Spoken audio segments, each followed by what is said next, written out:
आप देख रहे हैं सनातन फर्स्ट और मैं हूं विशाल। बीजेपी तो चुनाव जीत गई, लेकिन पुष्कर सिंह धामी हार गए।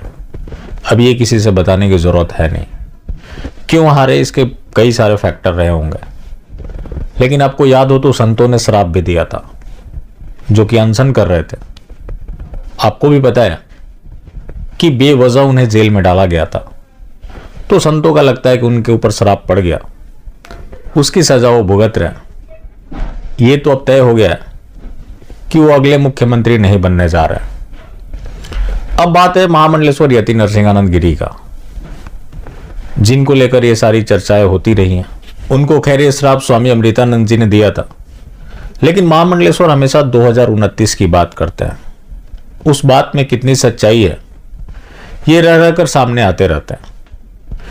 इसलिए भी सच लगता है कि शाहीन बाग में भी इस तरह की बातें सामने आई थी कि अब मूल निवासी, जो कि वो खुद को मूल निवासी ही बताते हैं, जो कि अगर पूछा जाए तो हर जगह उनके अंदर कंफ्यूजन होता है, कभी अरब से आए थे तो कभी मूल निवासी हैं, वो तमाम तरह की बातें होती है। तो वहां बात निकली थी कि 2029 में मजहबी प्रधानमंत्री बनेगा। ये बात महामंडलेश्वर यति नरसिंहानंद गिरी भी बोलते आए हैं, और यूपी चुनाव परिणाम ने इस चीज को अब तय करके रख दिया है। चलिए ठीक है, योगी जी दोबारा सत्ता में आ गए, लेकिन सीटों में जो गिरावट आई है इसके पीछे वजह कुछ और नहीं, मजहबी वोटों का भारी संख्या में बढ़ना है, और ये और बढ़ता चला जाएगा। और जैसे जैसे वो बढ़ते चले जाएंगे, ये सबका साथ सबका विकास की तमाम सारी जो योजनाएं हैं, इसके अलावा मजहबी योजनाएं जो केंद्र सरकार के द्वारा भरोसा जीतने के नाम पर चलाई जा रही है, राज्य सरकार के द्वारा भी चलाई जा रही है, ये सब धरी की धरी रह जाएंगी।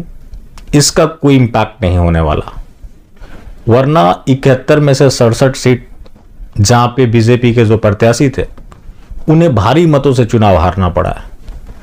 अगर उसका थोड़ा सा भी प्रभाव पड़ा होता तो वो चुनाव जीतने में सफल रहे होते, क्योंकि हिंदू तो उन्हें वोट करता ही होगा।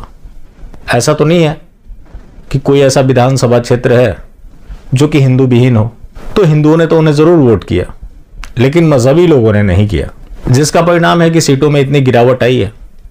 और ये मजहबी लोगों की संख्या हर विधानसभा चुनाव में बढ़ते चले जाना है, और जहां जहां निर्णायक स्थिति में आएंगे वहां से बीजेपी का पत्ता साफ होता चला जाएगा। तो अब राणा यूब ने भी एक प्रतिक्रिया दी है कि हमें इस सच को स्वीकार करने में कोई गुरेज नहीं होना चाहिए कि 2024 का ही परिणाम सामने दिख रहा है, कि अब हमें 2029 की तैयारी करनी चाहिए। तो मतलब सबका निशाना 2029, महामंडलेश्वर भी 2029 की बात करते हैं। तो 2029 को लेकर प्लानिंग क्या है?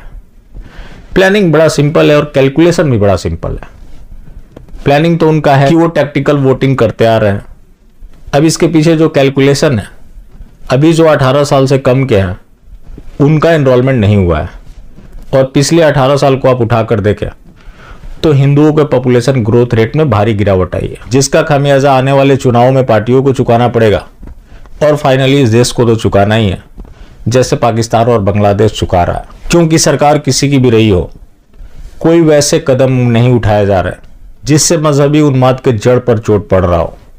क्षणिक कुछ घटनाएं होती है, उसकी प्रतिक्रियाएं होती है, पुलिस कार्रवाई करती है, तो ये काफ़ी नहीं है। अगर मजहबी उन्माद को रोकना है तो उसके लिए कठोर फैसले लेने पड़ेंगे। बाकी जो 2029 की बात है, ये भी बोल रहे हैं, महामंडलेश्वर ने ही बोला हुआ है, तो मतलब ये लोग उनकी बातों पर मुहर लगा रहे हैं। इससे तो ये तय हो जाता है। बाकी जिंदा रहे तो फिर मिलेंगे, और मिलते रहेंगे तो जिंदा रहेंगे। मिलना जुलना जारी रखें, लेकिन हाँ, मास्टर स्ट्रोक वादी बिल्कुल भी ना हो।